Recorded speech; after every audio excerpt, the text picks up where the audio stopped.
Item on the agenda is the Residential Advisory Service funding request. Jenny Huey, I've actually asked Di Keenan to join us on this as well, because the Residential Advisory Service has been a core part of the hub in Linwood, and we actually haven't had any visibility of that at all.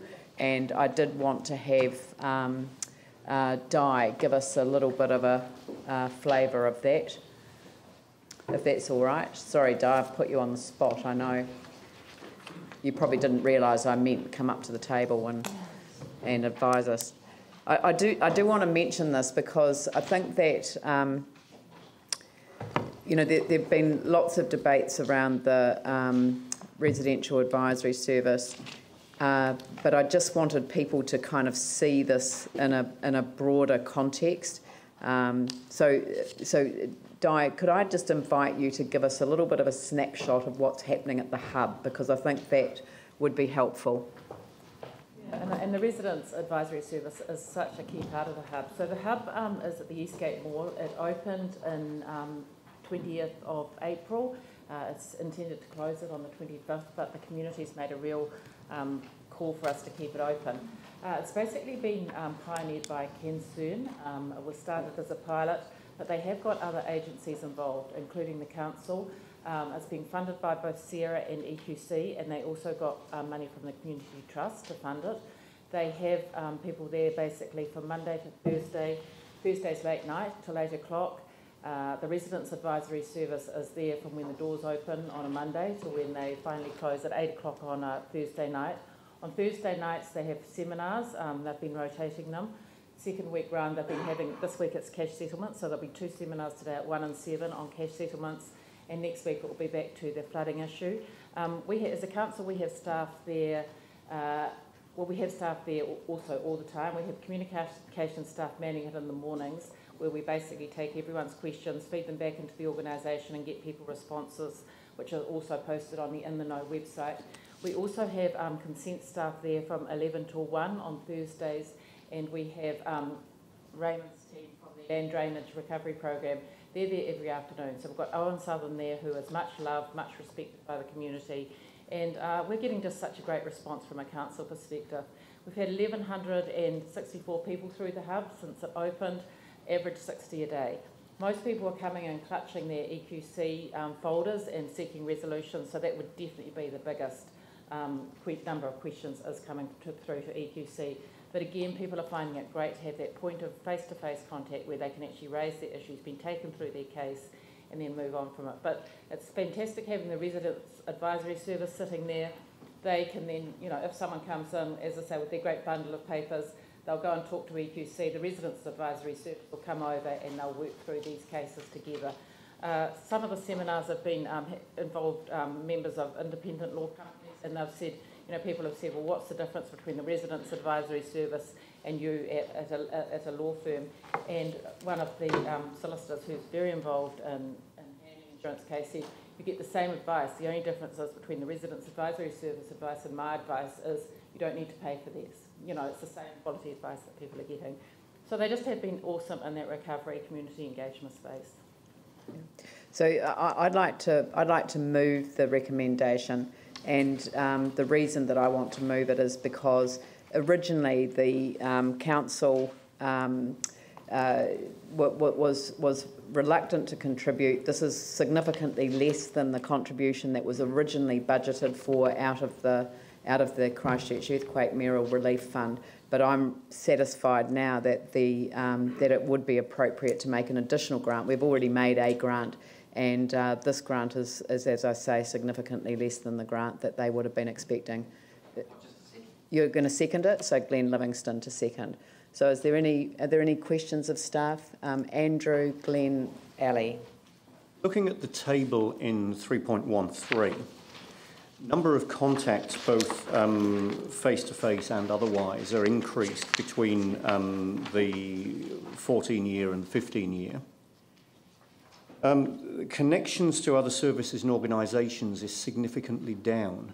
Is there any explanation as to why more contacts would be resulting in less referrals? Does it reflect a change in the nature of the contacts or in the subject matter? Or it just interests me that you'd expect if there were more contacts, then there would also be more referrals, and that's not what we're seeing. I'm sorry, I'm sitting at councils because I sit on the governance board of the Residential Advisory Service. Look, I don't have the quick answer to that, but I can certainly find that out for you.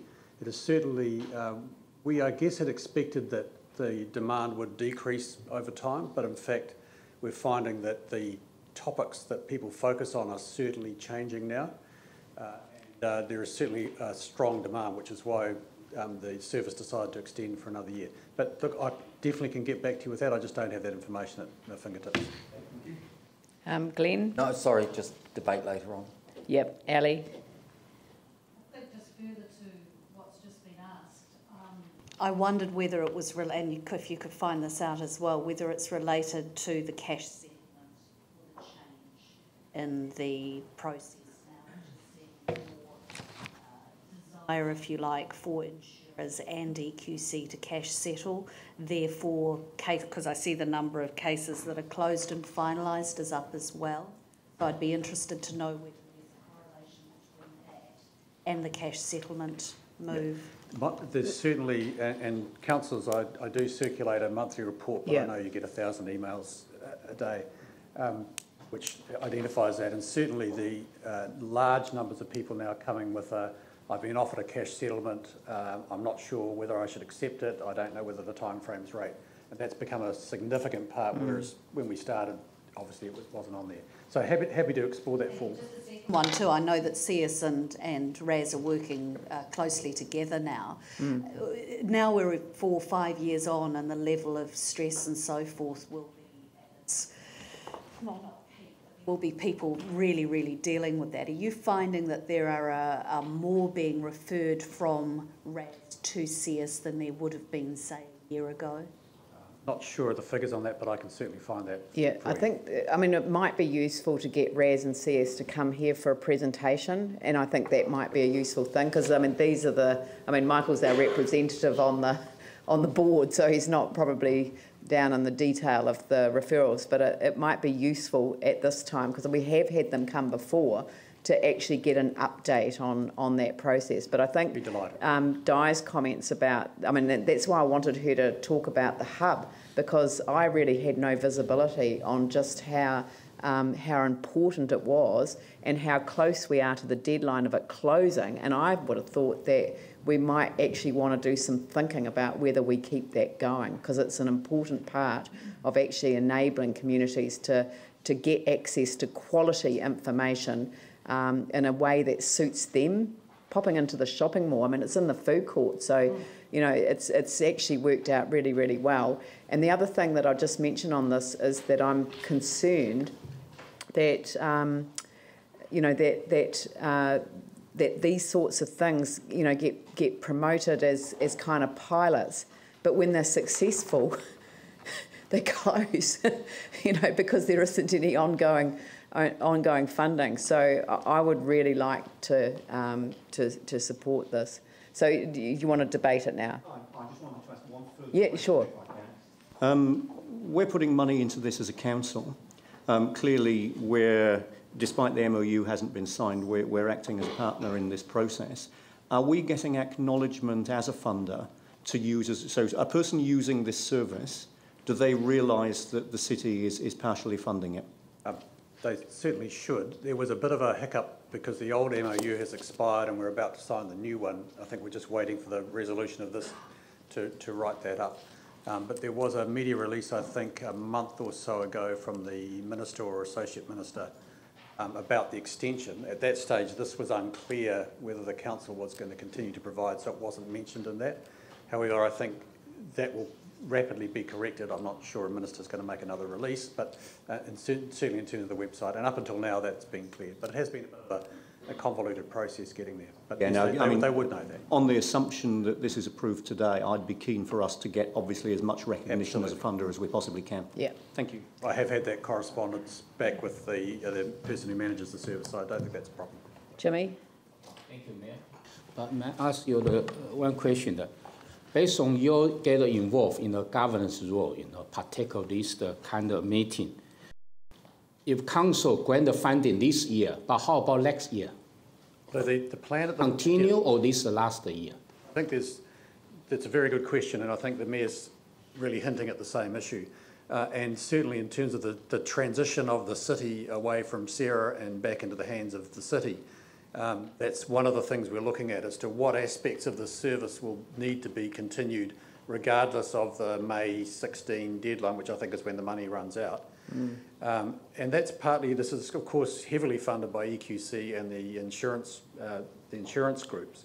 And so they're keeping a look on, is this good value for them at the moment? And the answer is yes, this is a very good way to resolve things in a way that's effective for them. So we are having a look at what do we get left at the end of it. We're talking with MB about what they might pick up in terms of some of that technical advice that we now have built into it. So that's a piece of work we're going through at the moment to see. And I guess we will, if we need to, we'll come back to council and have another chat. But I think there's undoubtedly, as the Mayor said, there are some aspects of this that are not suddenly going to disappear on May 2016. We need to make sure people can access in a way that they can afford to get the advice they need to settle some of these things. So there's a real awareness of that. Thank you. Okay, so is there any debate? If you have to, go on. Glenn Livingston.